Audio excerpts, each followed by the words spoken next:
dunia akademi, dunia ilmuwan, ada yang dari NGO, dari LSM.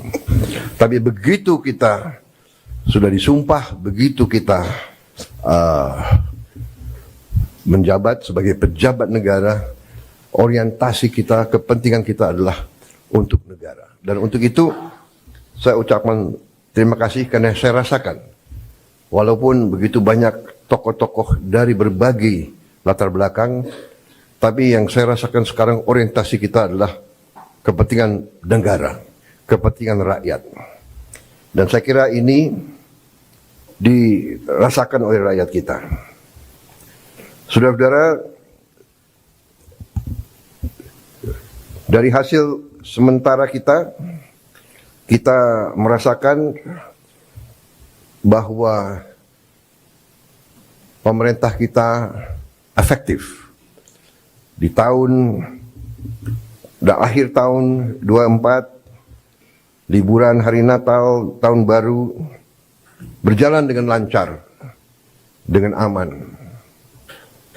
Untuk itu, saya ucapkan terima kasih kepada seluruh pejabat terkait dan jajarannya yang telah bekerja keras,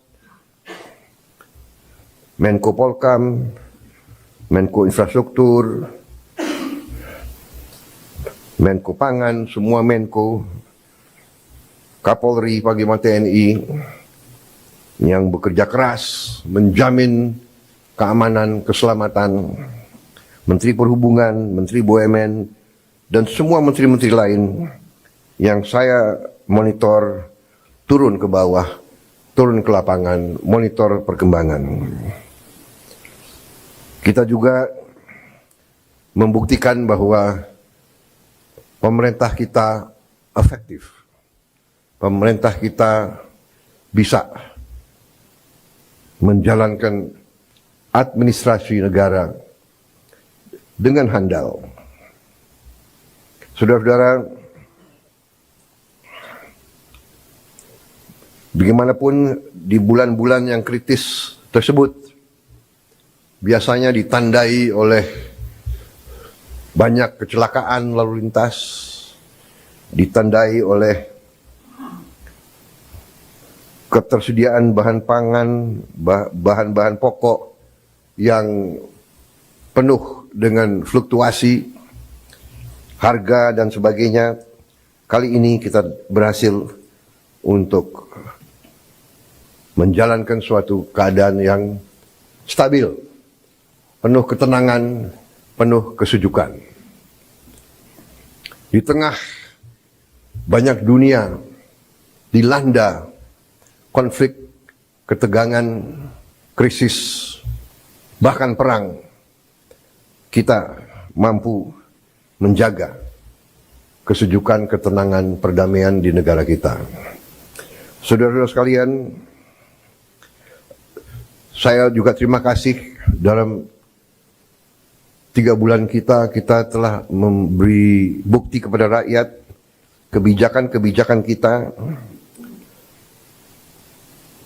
adalah kebijakan-kebijakan yang berpihak kepada rakyat, berpihak kepada kepentingan negara. Yang pertama tentunya saya menyampaikan apresiasi kepada Menteri Keuangan dengan semua timnya yang telah menyusun APBN dengan baik, dengan cermat,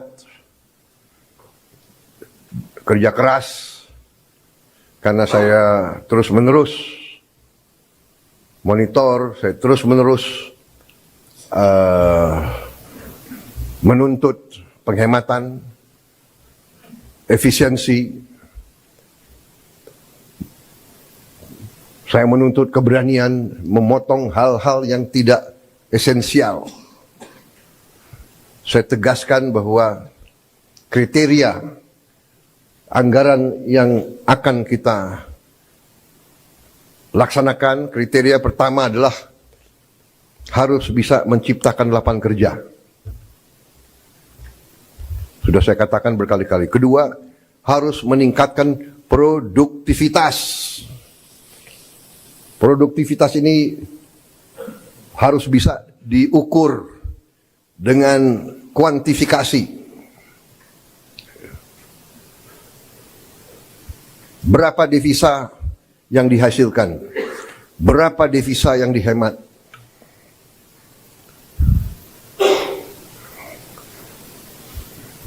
Kemudian kriteria selanjutnya adalah harus mengarah kepada swasembada pangan dan swasembada energi. Kita harus mampu memberi makan kepada seluruh rakyat Indonesia. Tidak lagi import, dan saya terima kasih kepada jajaran menteri-menteri yang telah melaporkan kepada saya tahun 2025 lagi, tahun 2025 ini kita tidak akan import beras lagi, tidak akan import jagung lagi, tidak akan import garam lagi.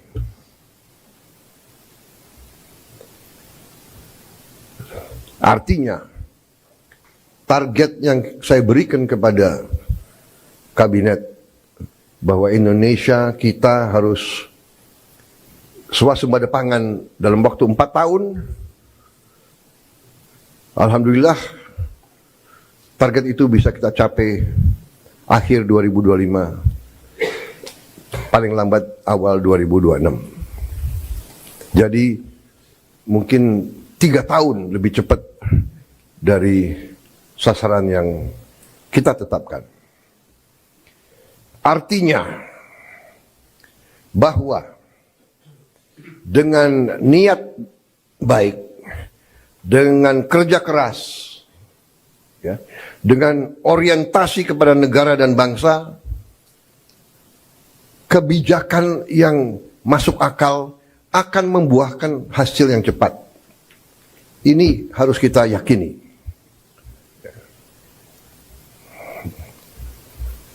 Kemudian kriteria selanjutnya adalah harus bisa memberi terobosan teknologi.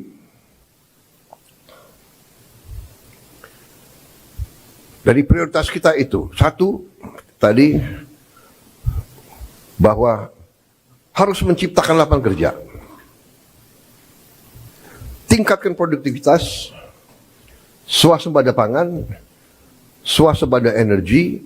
Dengan swasembada pangan dan swasembada energi kita aman. Kita tidak boleh bergantung kepada sumber di luar negeri. Sudah berkali-kali saya tekankan itu. Dalam krisis dunia, tidak ada negara yang akan mengizinkan pangan keluar dari negaranya. Ini sudah hukum sejarah. Dan kriteria selanjutnya harus bisa menghasilkan terobosan teknologi. Berarti pengeluaran investasi untuk sumber daya manusia, untuk pendidikan, untuk sains dan teknologi, ini termasuk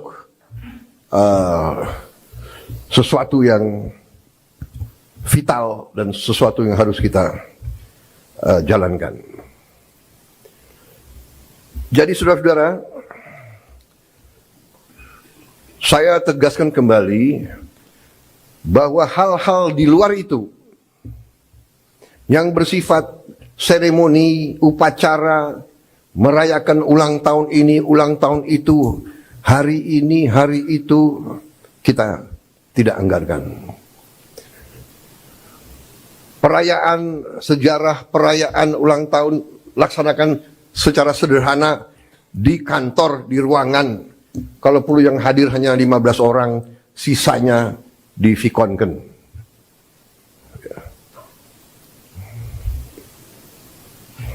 Perjalanan dinas dikurangi. Saya potong setengah. Dengan setengah kita bisa menghemat 20 triliun lebih. Kalau kita hitung 20 triliun, berapa puluh ribu sekolah, gedung sekolah bisa kita perbaiki.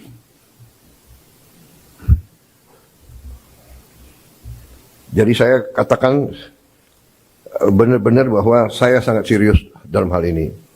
Saya minta loyalitas semua menteri, semua kepala badan untuk patuh dalam hal ini, ya.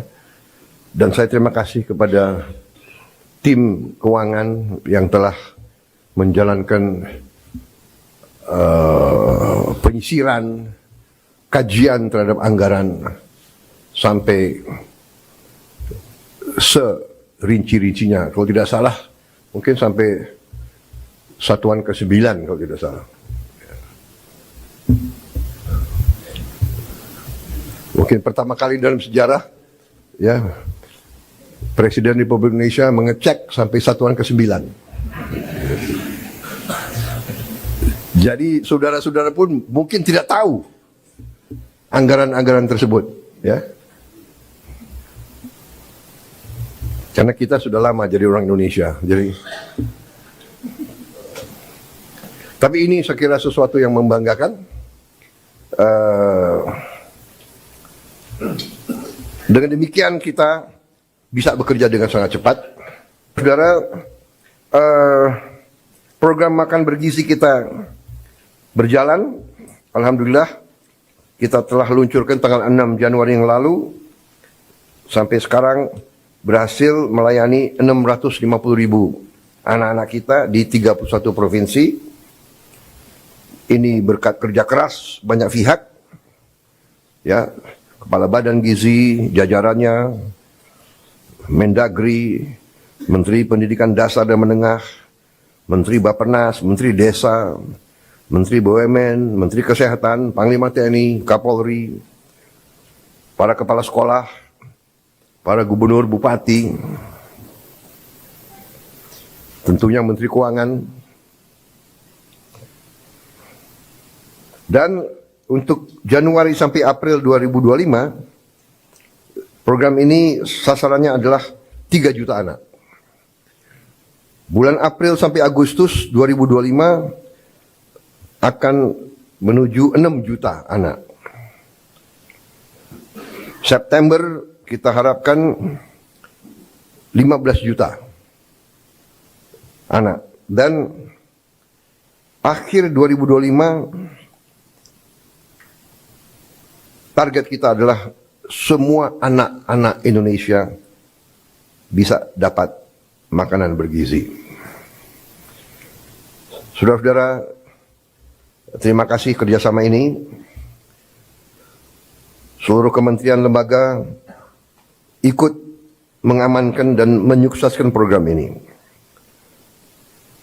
Kita akan bersinergi dengan pemerintah daerah, gubernur, bupati, wali kota, dan seluruh perangkat daerah. Saudara-saudara, ini adalah masalah strategis. Kita memperkuat masa depan Indonesia. Anak-anak Indonesia harus kuat, harus cerdas, harus semangat, harus sekolah dengan baik. Saya percaya dalam waktu yang tidak lama kita akan melihat peningkatan hasil kemampuan akademis anak-anak kita. Saya juga bertekad untuk melakukan langkah-langkah intervensi kepada semua sekolah di Indonesia. Sekolah dasar, sekolah menengah, SMP, SMA, semua sekolah yang dibina oleh pesantren dengan teknologi. Kita akan masuk ke semua sekolah dengan teknologi. Kita ingin mempercepat penyampaian pelajaran untuk semua sekolah kita. Saudara-saudara, saya juga berterima kasih kepada Menko Perekonomian dan tim ekonomi yang telah menggagas, menyusun konsep-konsep yang diwujudkan dalam produk-produk, dalam kebijakan-kebijakan yang pro rakyat, penghapusan hutang kepada petani dan nelayan yang mengalami kesulitan membayar sekian belas tahun, kemudian juga berbagai bantuan langsung, berbagai bantuan mengurangi kewajiban-kewajiban terutama rakyat yang di golongan yang paling bawah dan paling lemah. Saya kira nanti mungkin Menko Perekonomian dengan Menteri Keuangan bisa juga jelaskan ke masyarakat berapa kebijakan-kebijakan yang telah kita lakukan. Kita juga dalam waktu dekat kita juga akan mewajibkan semua perusahaan yang menerima kredit dari bank pemerintah harus menempatkan hasil penjualan ekspornya di bank di Indonesia. Saya kira ini hanya wajar, ini masuk akal. Mereka berusaha dengan dana yang bersumber dari rakyat Indonesia. Setelah mereka berusaha dan mereka lakukan penjualan, hasil penjualannya wajar kalau ditaruh di bank di Indonesia.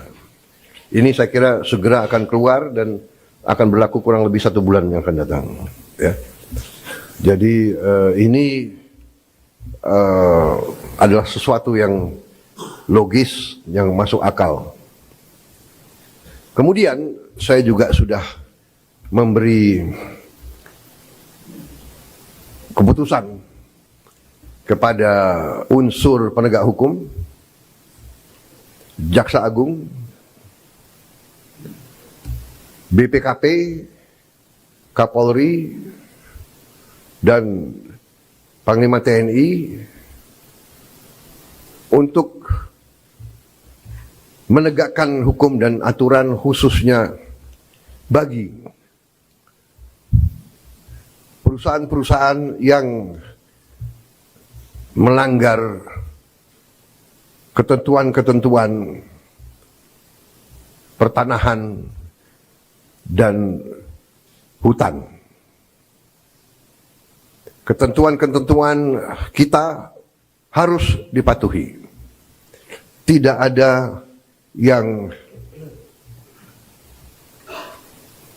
memiliki perlakuan khusus. Bagi mereka yang sudah diberi kesempatan berkali-kali untuk menyelesaikan kewajiban-kewajibannya dan tidak melakukan, ya pemerintah akan melaksanakan kewajibannya, mencabut izin dan menguasai kembali lahan-lahan tersebut. Apalagi lahan-lahan itu adalah hutan lindung dan sebagainya. Jadi ini juga langkah yang akan kita laksanakan. Saudara-saudara sekalian, saya juga sangat berterima kasih kepada banyak jajaran. Baru hari Senin kemarin saya mendapat kehormatan meresmikan 37 proyek strategis ketenaga listrikan nasional, mencakup 26 pembangkit listrik dengan kapasitas total 3,2 gigawatt serta 11 jaringan transmisi dan gardu induk di 18 provinsi. Sebagian besar dari pembangkit listrik ini adalah energi bersih, energi terbarukan. Saya kira kalau dicek nanti, ini mungkin peresmian terbesar dalam satu hari. Ini menunjukkan daya kemampuan kita. Ya, we can do it. Dan ini saya harus sampaikan bahwa ini hasil kerja keras pemerintah-pemerintah sebelum pemerintah kita. Jadi marilah kita selalu menghormati semua pihak, semua yang telah bekerja keras, pendahulu-pendahulu kita. Kita sampai di sini bukan seketika. Kita sampai di sini karena perjalanan jauh. Pembangunan suatu bangsa bukan pembangunan 1 tahun, 5 tahun, 10 tahun. Pembangunan suatu bangsa adalah puluhan tahun. Apa yang dirintis Bung Karno, kita nikmati sekarang. Apa yang diteruskan oleh Pak Harto, kita teruskan, kita nikmati sekarang. Demikian, presiden demi presiden, Pak Habibie, Gus Dur, Ibu Mega, Pak Jokowi, ini terus. Jadi, contohnya saya baru 3 bulan menjabat, saya sudah resmikan proyek yang dilaksanakan mulai 2015, bayangkan. Jadi inilah yang saya minta menjadi alur bernegara kita. Kita ini melanjutkan suatu long march, perjalanan jauh. Estafet demi estafet kita terima. Baru nanti kita akan mencapai cita-cita kita. Saya sangat optimis bahwa kita akan sampai ke situ. Saudara-saudara, sementara itu yang saya sampaikan, teman-teman media saya kira cukup banyak bahan ya. Sekarang akan saya sampaikan hal-hal yang belum perlu Anda dengar. Kan begitu kan? Saya kira media ini masih muda-muda ya. Jadi ada hal-hal yang kalau orang tua bicara yang muda-muda ya, yang muda-muda, anak-anak biasanya tunggu di luar. Kan begitu kan? Ya. Terima kasih sementara. Ya.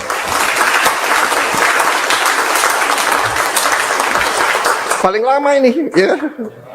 Zaman Pak Jokowi sebentar dia di dalam bulan menjabat.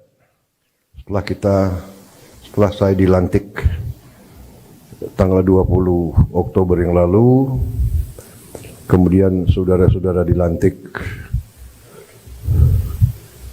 besok harinya tanggal 21, dan para menteri, para wakil menteri sorenya. Jadi kita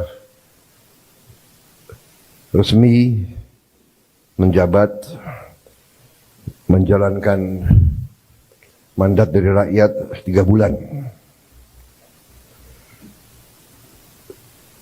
Untuk itu, walaupun sebetulnya saya tidak pernah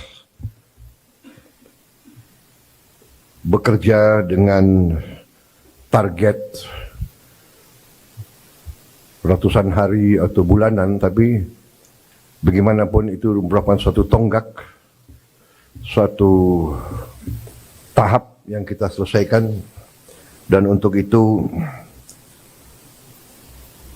saya kira secara objektif kita boleh bangga bahwa kita telah menunjukkan suatu hasil yang menuju kepada sasaran-sasaran kita. Saya apresiasi kerja saudara-saudara sekalian. Saya merasakan dan saya menilai kabinet kita sekarang bekerja sebagai satu tim. Saya merasakan ada suatu kekompakan, suatu kerjasama yang baik. Di sana sini tentunya masih harus kita perbaiki, itu wajar ya. Tetapi yang saya rasakan adalah semua menteri, semua wakil menteri punya keinginan yang sangat keras untuk memberi hasil kepada rakyat. Itu yang saya rasakan, dan saya ingin mengucapkan terima kasih kepada saudara sekalian. Demikianlah yang diharapkan rakyat kita. Kita berada di trajektori yang benar ya. Saudara sekalian,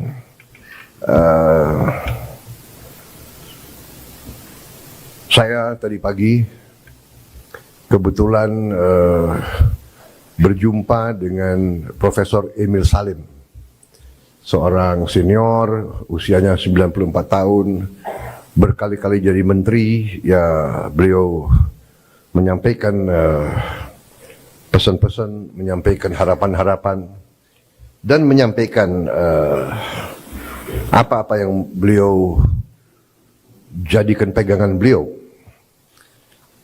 Inti yang saya kira saya tangkap dari beliau ingatkan bahwa seorang menteri adalah seorang pejabat negara. Berarti orientasi pengabdiannya adalah negara. Kita dari sistem politik kita adalah politik konstitusional, di mana politik kita dijalankan melalui partai politik. Kedaulatan rakyat dilaksanakan melalui partai politik, melalui perwakilan.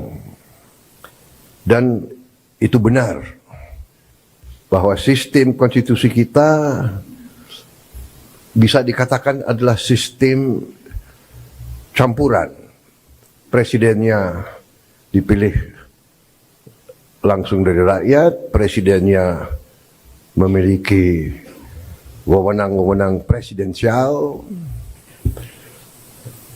tetapi parlemen, DPR memiliki wewenang pengawasan, wewenang anggaran yang sangat besar. Dengan demikian kita telah menjalankan statecraft kita, bernegara kita telah jalankan dengan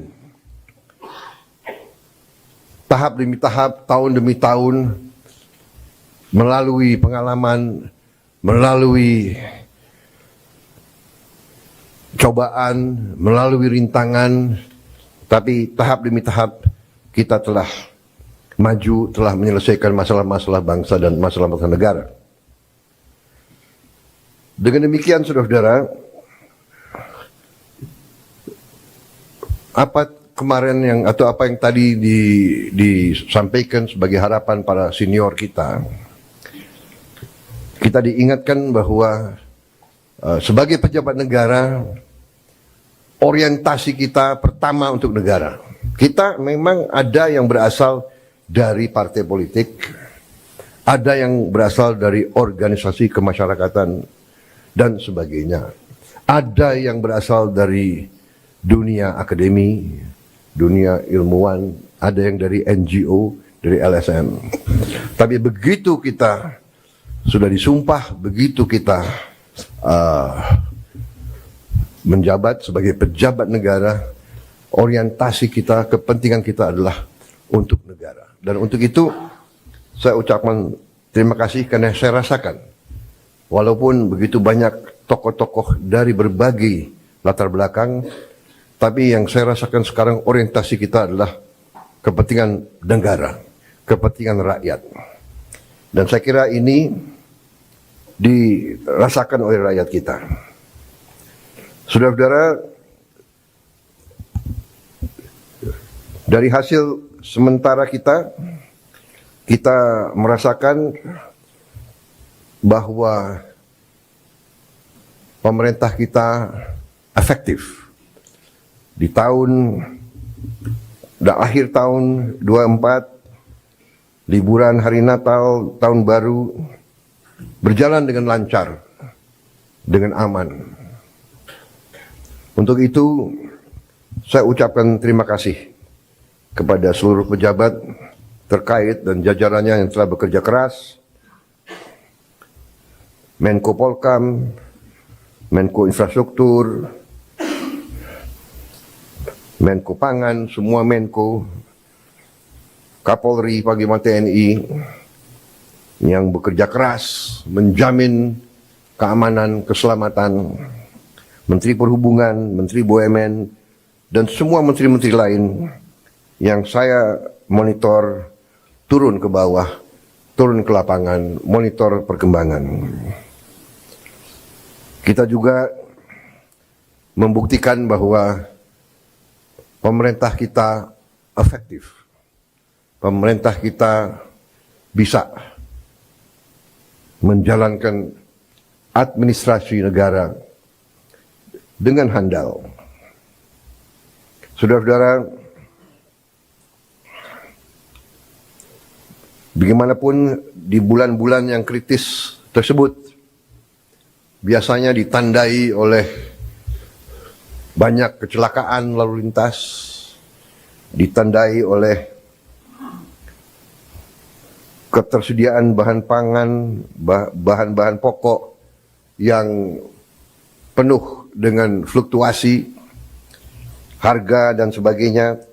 Kali ini kita berhasil untuk menjalankan suatu keadaan yang stabil, penuh ketenangan, penuh kesejukan. Di tengah banyak dunia dilanda konflik, ketegangan, krisis, bahkan perang, kita mampu menjaga kesejukan, ketenangan, perdamaian di negara kita. Saudara-saudara sekalian, saya juga terima kasih dalam 3 bulan kita telah memberi bukti kepada rakyat kebijakan-kebijakan kita adalah kebijakan-kebijakan yang berpihak kepada rakyat, berpihak kepada kepentingan negara.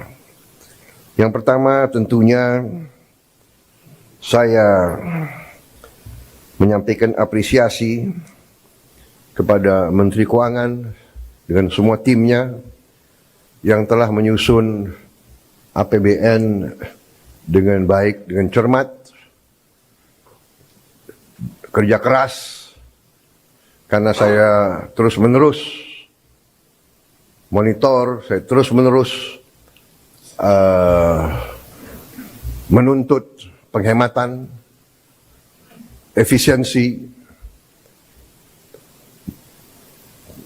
Saya menuntut keberanian memotong hal-hal yang tidak esensial. Saya tegaskan bahwa kriteria anggaran yang akan kita laksanakan, kriteria pertama adalah harus bisa menciptakan lapangan kerja. Sudah saya katakan berkali-kali. Kedua, harus meningkatkan produktivitas. Produktivitas ini harus bisa diukur dengan kuantifikasi. Berapa devisa yang dihasilkan? Berapa devisa yang dihemat?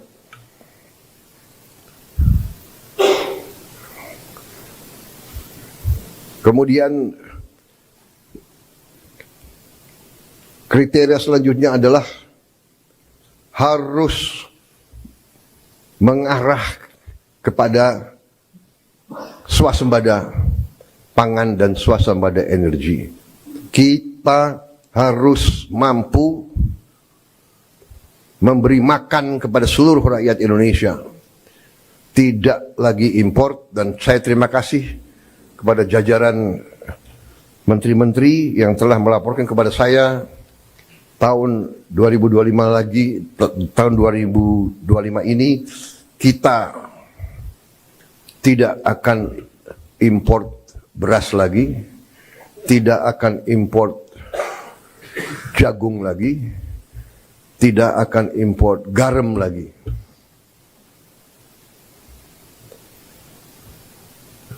Artinya, target yang saya berikan kepada kabinet bahwa Indonesia kita harus swasembada pangan dalam waktu 4 tahun. Alhamdulillah, target itu bisa kita capai akhir 2025, paling lambat awal 2026. Jadi mungkin 3 tahun lebih cepat dari sasaran yang kita tetapkan. Artinya bahwa dengan niat baik, dengan kerja keras, ya, dengan orientasi kepada negara dan bangsa, kebijakan yang masuk akal akan membuahkan hasil yang cepat. Ini harus kita yakini. Kemudian kriteria selanjutnya adalah harus bisa memberi terobosan teknologi. Dari prioritas kita itu, satu, tadi bahwa harus menciptakan lapangan kerja. Tingkatkan produktivitas, swasembada pangan, swasembada energi. Dengan swasembada pangan dan swasembada energi kita aman. Kita tidak boleh bergantung kepada sumber di luar negeri. Sudah berkali-kali saya tekankan itu. Dalam krisis dunia, tidak ada negara yang akan mengizinkan pangan keluar dari negaranya. Ini sudah hukum sejarah.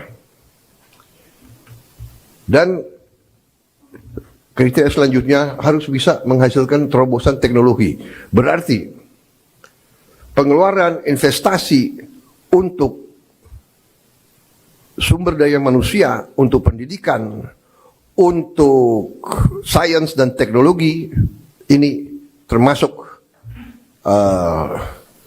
sesuatu yang vital dan sesuatu yang harus kita jalankan. Jadi saudara-saudara, saya tegaskan kembali bahwa hal-hal di luar itu yang bersifat seremoni, upacara, merayakan ulang tahun ini, ulang tahun itu, hari ini, hari itu, kita tidak anggarkan. Perayaan sejarah, perayaan ulang tahun laksanakan secara sederhana di kantor, di ruangan. Kalau perlu yang hadir hanya 15 orang, sisanya divikonkan.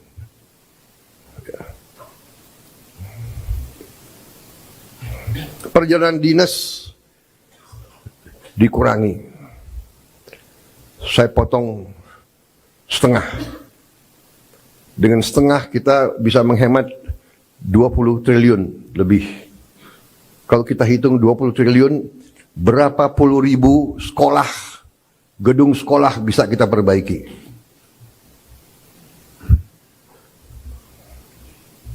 Jadi saya katakan benar-benar bahwa saya sangat serius dalam hal ini. Saya minta loyalitas semua menteri, semua kepala badan untuk patuh dalam hal ini, ya.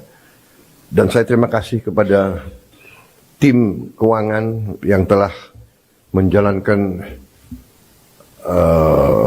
penyisiran, kajian terhadap anggaran sampai serinci-rincinya. Kalau tidak salah, mungkin sampai satuan ke-9 kalau tidak salah. Mungkin pertama kali dalam sejarah, ya, Presiden Republik Indonesia mengecek sampai satuan ke-9. Jadi saudara-saudara pun mungkin tidak tahu anggaran-anggaran tersebut, ya. Karena kita sudah lama jadi orang Indonesia. Tapi ini saya kira sesuatu yang membanggakan.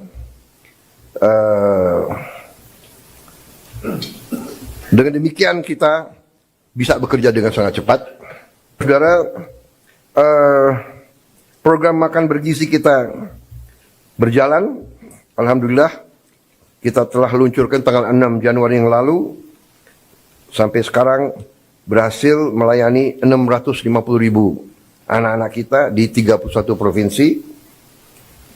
Ini berkat kerja keras banyak pihak, ya, Kepala Badan Gizi, jajarannya, Mendagri, Menteri Pendidikan Dasar dan Menengah, Menteri Bappenas, Menteri Desa, Menteri BUMN, Menteri Kesehatan, Panglima TNI, Kapolri, para kepala sekolah, para gubernur, bupati, tentunya Menteri Keuangan, dan untuk Januari sampai April 2025, program ini sasarannya adalah 3 juta anak. Bulan April sampai Agustus 2025 akan menuju 6 juta anak.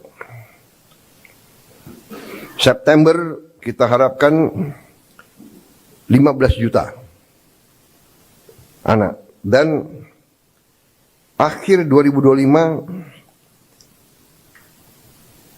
target kita adalah semua anak-anak Indonesia bisa dapat makanan bergizi.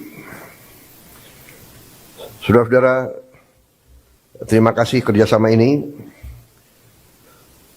Seluruh kementerian lembaga ikut mengamankan dan menyukseskan program ini.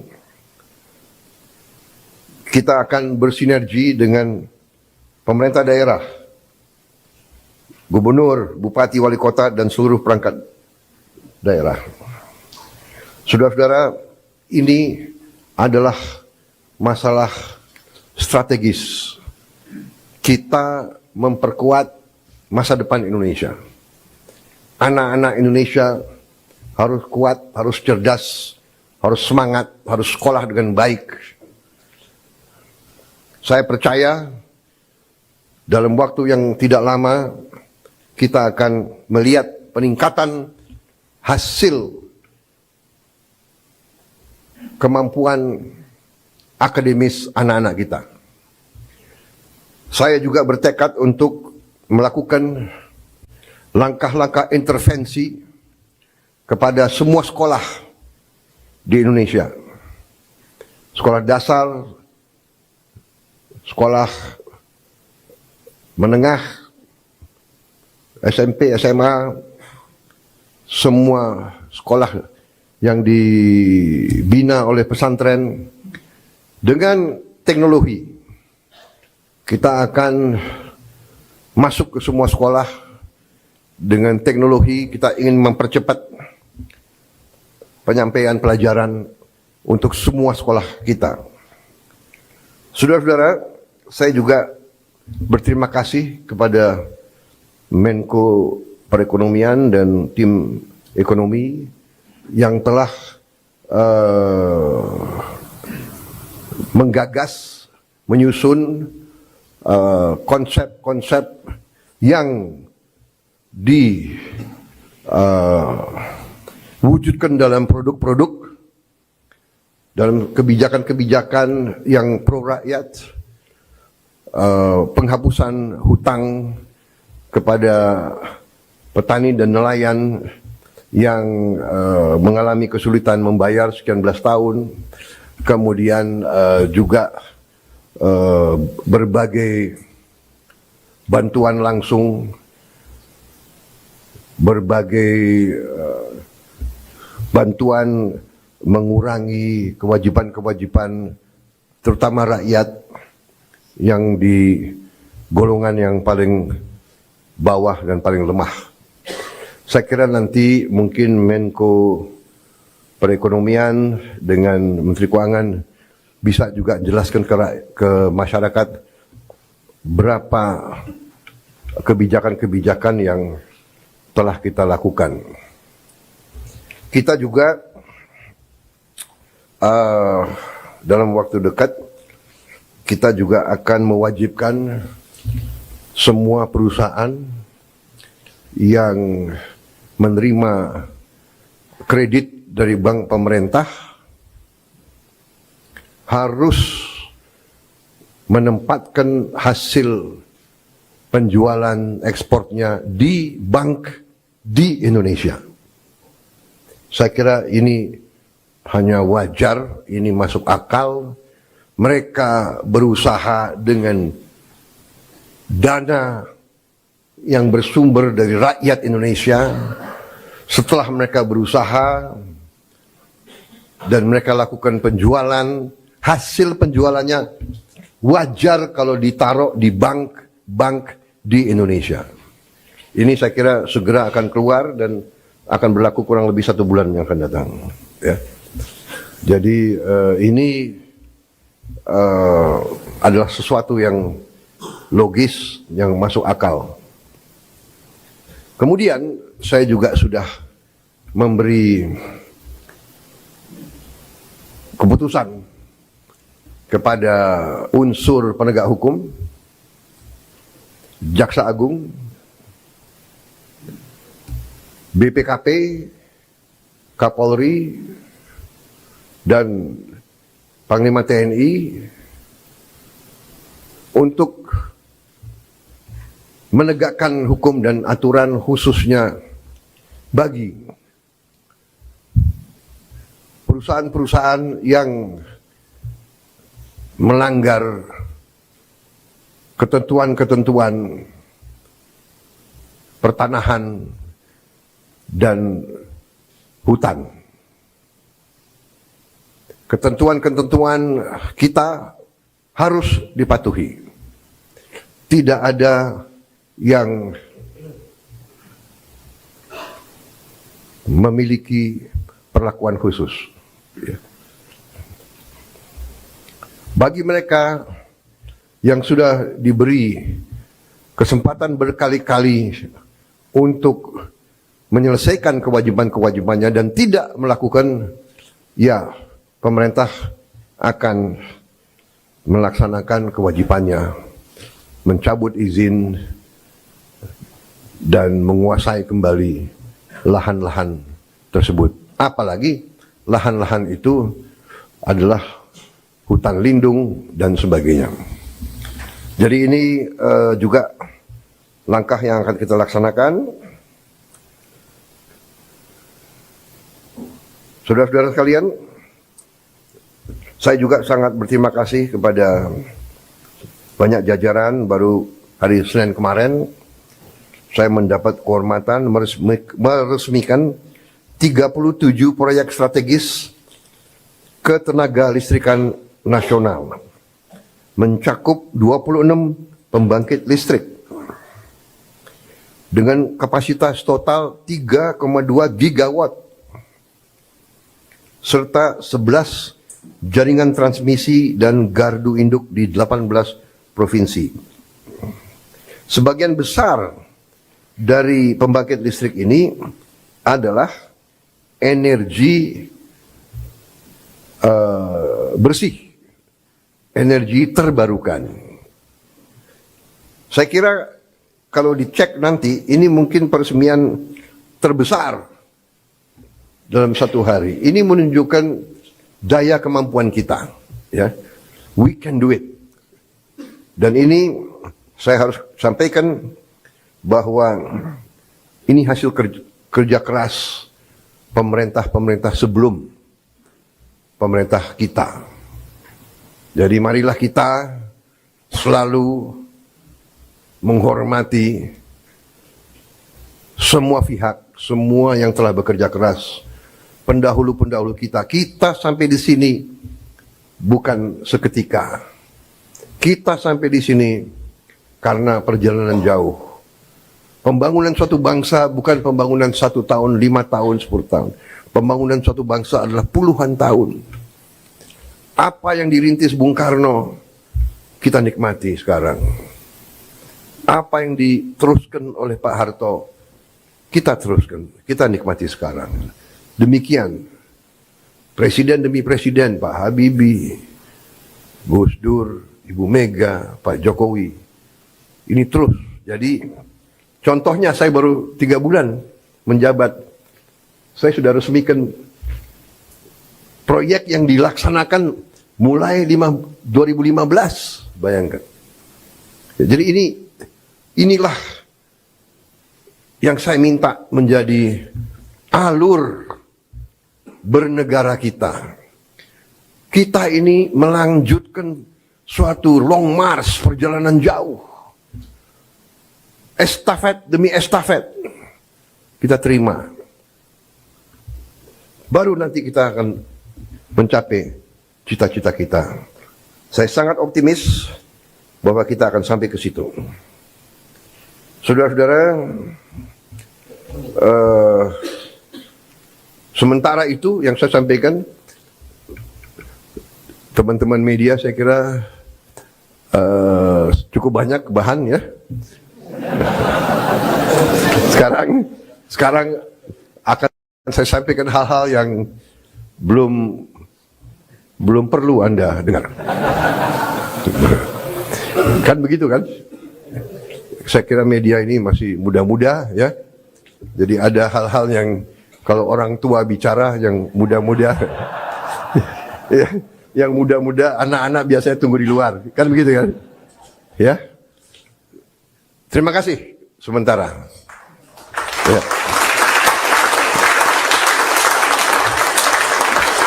Paling lama ini ya. Zaman Pak Jokowi sebentar dia di dalam bulan menjabat. Setelah saya dilantik tanggal 20 Oktober yang lalu, kemudian saudara-saudara dilantik besok harinya tanggal 21, dan para menteri, para wakil menteri sorenya. Jadi kita resmi menjabat, menjalankan mandat dari rakyat 3 bulan. Untuk itu, walaupun sebetulnya saya tidak pernah bekerja dengan target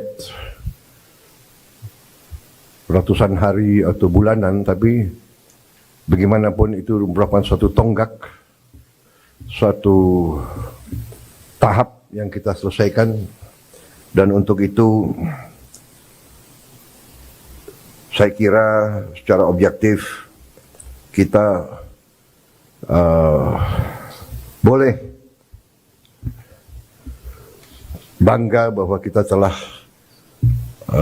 menunjukkan suatu hasil yang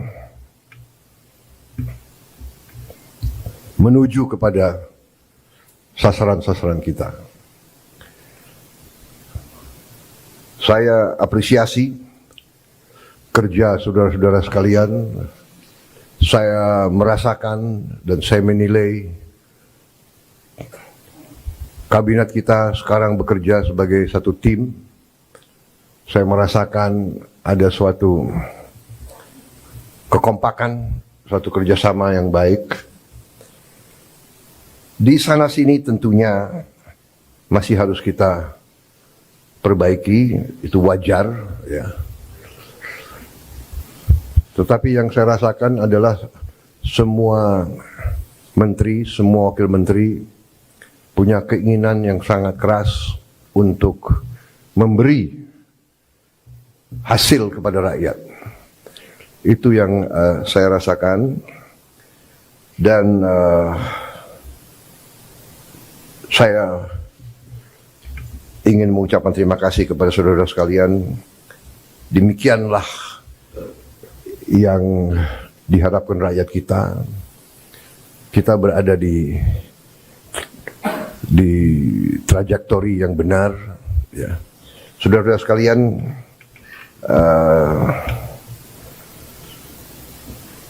saya tadi pagi kebetulan berjumpa dengan Profesor Emil Salim, seorang senior, usianya 94 tahun, berkali-kali jadi menteri. Ya, beliau menyampaikan pesan-pesan, menyampaikan harapan-harapan, dan menyampaikan apa-apa yang beliau jadikan pegangan beliau. Inti yang saya kira saya tangkap dari beliau, beliau ingatkan bahwa seorang menteri adalah seorang pejabat negara. Berarti orientasi pengabdiannya adalah negara. Kita dari sistem politik kita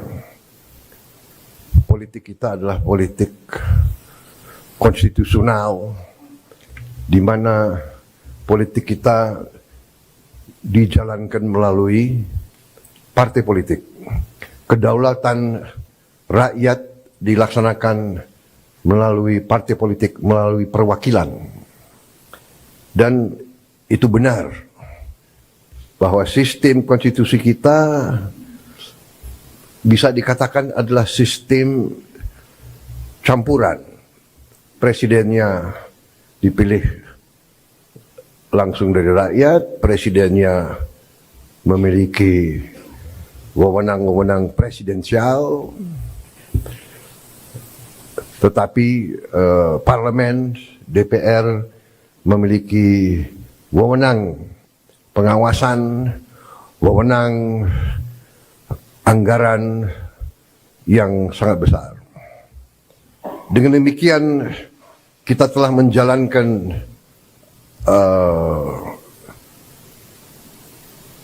statecraft kita, bernegara kita telah jalankan dengan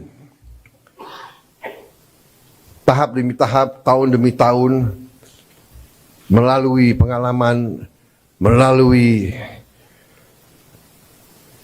cobaan, melalui rintangan, tapi tahap demi tahap kita telah maju, telah menyelesaikan masalah-masalah bangsa dan masalah-masalah negara. Dengan demikian, saudara-saudara, apa yang tadi disampaikan sebagai harapan para senior kita diingatkan bahwa sebagai pejabat negara, orientasi kita pertama untuk negara. Kita memang ada yang berasal dari partai politik, ada yang berasal dari organisasi kemasyarakatan dan sebagainya.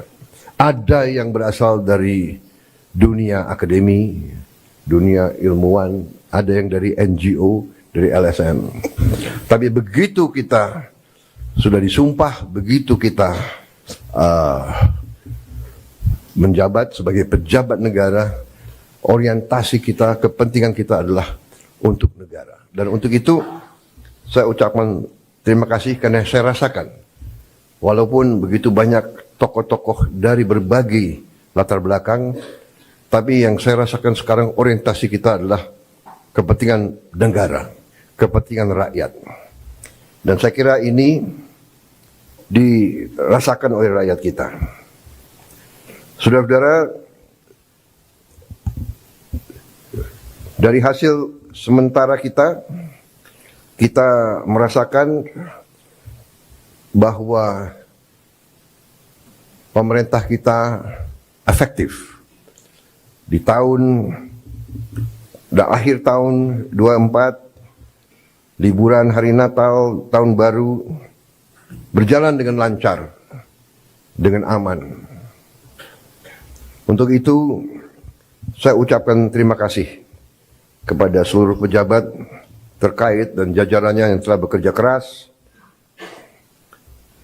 Menko Polkam, Menko Infrastruktur, Menko Pangan, semua Menko, Kapolri, Panglima TNI yang bekerja keras menjamin keamanan, keselamatan, Menteri Perhubungan, Menteri BUMN, dan semua menteri-menteri lain yang saya monitor turun ke bawah, turun ke lapangan, monitor perkembangan. Kita juga membuktikan bahwa pemerintah kita efektif. Pemerintah kita bisa menjalankan administrasi negara dengan handal.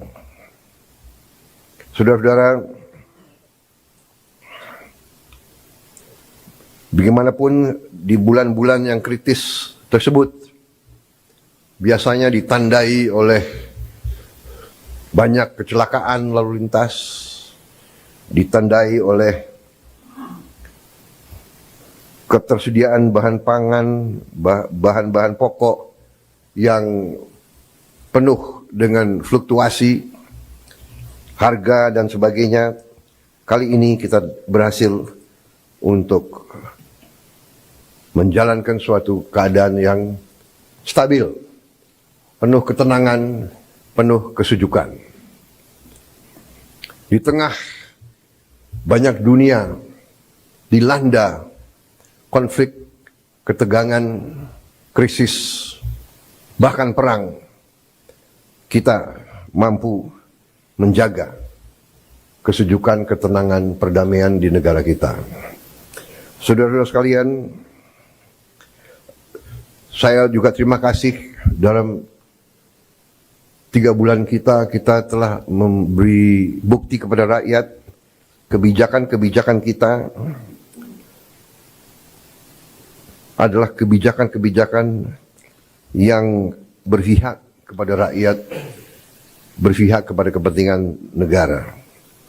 Yang pertama tentunya saya menyampaikan apresiasi kepada Menteri Keuangan dengan semua timnya yang telah menyusun APBN dengan baik, dengan cermat, kerja keras, karena saya terus-menerus monitor, saya terus-menerus menuntut penghematan, efisiensi. Saya menuntut keberanian memotong hal-hal yang tidak esensial. Saya tegaskan bahwa kriteria anggaran yang akan kita laksanakan, kriteria pertama adalah harus bisa menciptakan lapangan kerja. Sudah saya katakan berkali-kali. Kedua, harus meningkatkan produktivitas. Produktivitas ini harus bisa diukur dengan kuantifikasi. Berapa devisa yang dihasilkan? Berapa devisa yang dihemat?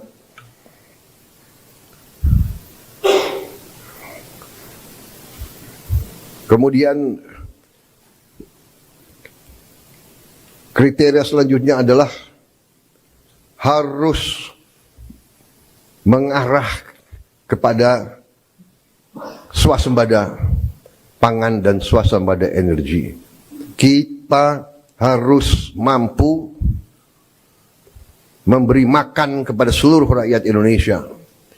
Tidak lagi import, dan saya terima kasih kepada jajaran menteri-menteri yang telah melaporkan kepada saya tahun 2025 lagi, tahun 2025 ini kita tidak akan import beras lagi, tidak akan import jagung lagi, tidak akan import garam lagi.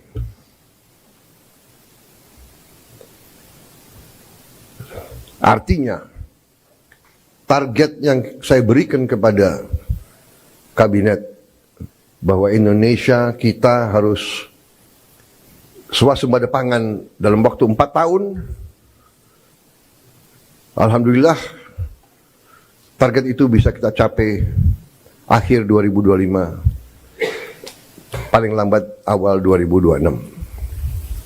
Jadi mungkin 3 tahun lebih cepat dari sasaran yang kita tetapkan.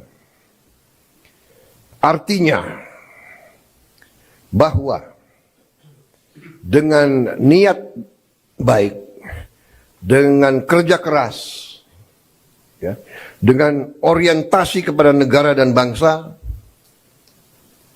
kebijakan yang masuk akal akan membuahkan hasil yang cepat. Ini harus kita yakini.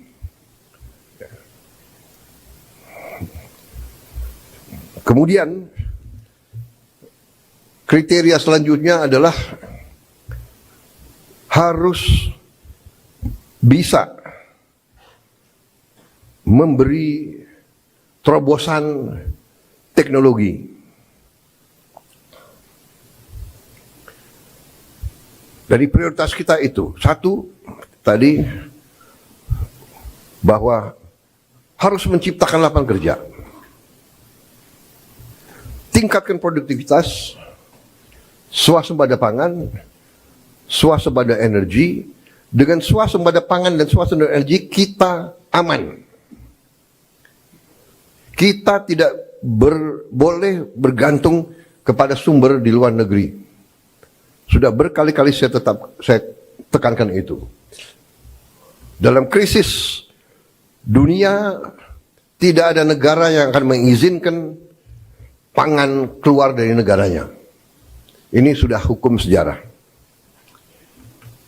Dan kriteria selanjutnya harus bisa menghasilkan terobosan teknologi. Berarti pengeluaran investasi untuk sumber daya manusia, untuk pendidikan, untuk sains dan teknologi, ini termasuk sesuatu yang vital dan sesuatu yang harus kita jalankan. Jadi saudara-saudara, saya tegaskan kembali bahwa hal-hal di luar itu yang bersifat seremoni, upacara, merayakan ulang tahun ini, ulang tahun itu, hari ini, hari itu, kita tidak anggarkan. Perayaan sejarah, perayaan ulang tahun laksanakan secara sederhana di kantor, di ruangan. Kalau perlu yang hadir hanya 15 orang, sisanya di Vikonken.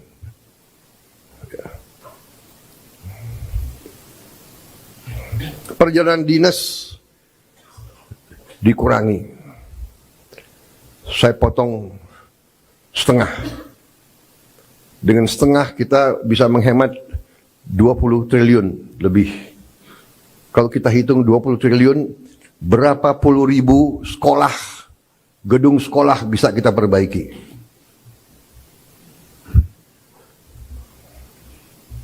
Jadi saya katakan benar-benar bahwa saya sangat serius dalam hal ini. Saya minta loyalitas semua menteri, semua kepala badan untuk patuh dalam hal ini, ya. Dan saya terima kasih kepada tim keuangan yang telah menjalankan penyisiran, kajian terhadap anggaran sampai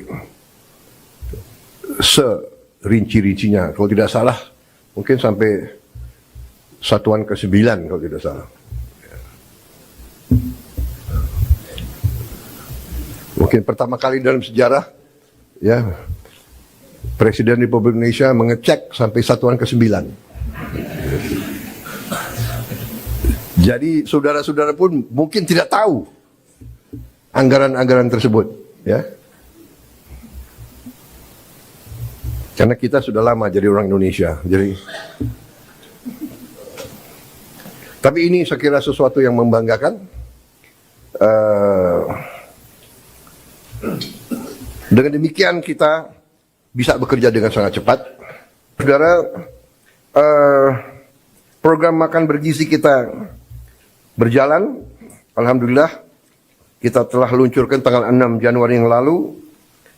Sampai sekarang berhasil melayani 650.000 anak-anak kita di 31 provinsi. Ini berkat kerja keras banyak pihak, ya, Kepala Badan Gizi, jajarannya, Mendagri, Menteri Pendidikan Dasar dan Menengah, Menteri Bappenas, Menteri Desa, Menteri BUMN, Menteri Kesehatan, Panglima TNI, Kapolri, para kepala sekolah, para gubernur, bupati, tentunya Menteri Keuangan. Dan untuk Januari sampai April 2025, program ini sasarannya adalah 3 juta anak. Bulan April sampai Agustus 2025 akan menuju 6 juta anak. September kita harapkan 15 juta anak. Dan akhir 2025 target kita adalah semua anak-anak Indonesia bisa dapat makanan bergizi. Saudara-saudara, terima kasih kerjasama ini. Seluruh kementerian lembaga ikut mengamankan dan menyukseskan program ini. Kita akan bersinergi dengan pemerintah daerah, gubernur, bupati, wali kota, dan seluruh perangkat daerah. Saudara-saudara, ini adalah masalah strategis. Kita memperkuat masa depan Indonesia. Anak-anak Indonesia harus kuat, harus cerdas, harus semangat, harus sekolah dengan baik. Saya percaya dalam waktu yang tidak lama kita akan melihat peningkatan hasil kemampuan akademis anak-anak kita. Saya juga bertekad untuk melakukan langkah-langkah intervensi kepada semua sekolah di Indonesia.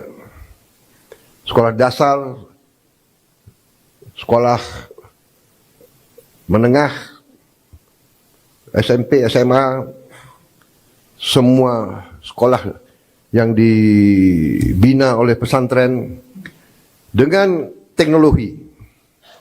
Kita akan masuk ke semua sekolah dengan teknologi. Kita ingin mempercepat penyampaian pelajaran untuk semua sekolah kita. Saudara-saudara, saya juga berterima kasih kepada Menko Perekonomian dan tim ekonomi yang telah menggagas, menyusun konsep-konsep yang diwujudkan dalam produk-produk, dalam kebijakan-kebijakan yang pro rakyat,